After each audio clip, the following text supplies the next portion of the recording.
তুই তো বেঁচে নেই। আমরা আমরা তো তোকে। হ্যাঁ, তোমরা আমাকে নদীর বুকেই মেরে ফেলে দিয়েছিলে, কিন্তু আমার আত্মাই জলের সাথে মিশে আছে, শুধু তোমাদের দুজনের উপর প্রতিশোধ নেওয়ার জন্য।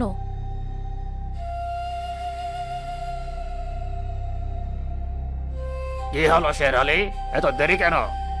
জমিদার হাসমত মীরাকে দেখে পাথর হয়ে যান। তুই তুই এখানে কি করে এলি? হা, আমি তো এখানেই ছিলাম হাসমত, তোমার অপেক্ষায়। তোমার ছেলের অসুস্থতা তো ছিল একটা নাটক। তোমাদের দুজনকে এই মরণ ঘাটে একসাথে আনার জন্যই আমার ডাক্তারবাবুকে প্রয়োজন ছিল। এসব কি বলছেন আপনি?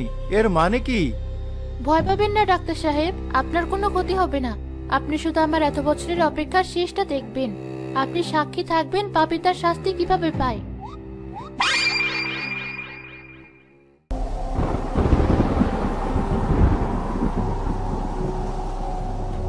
কি দেখছিস শের আলী?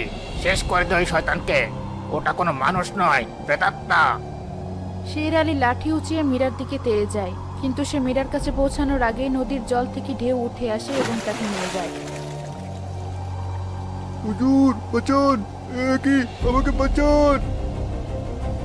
পানি প্রচন্ড শক্তিতে শের আলীকে টেনে নদীর গভীরে নিয়ে যেতে থাকে। সে বাঁচার জন্য আপ্রাণ চেষ্টা করে, কিন্তু পারে না। না, আমাকে ছেড়ে দে। তুই আমাকে চিনিস না, আমি এই এলাকার জমিদার। আজ তোর কোনো পরিচয় নেই হাসমত, আজ শুধু বিচার হবে আমার জীবনের, আমার সব হারানোর বিচার। নদীর জল এক বিশাল ঢেউয়ের আকারে ফুঁসে ওঠে।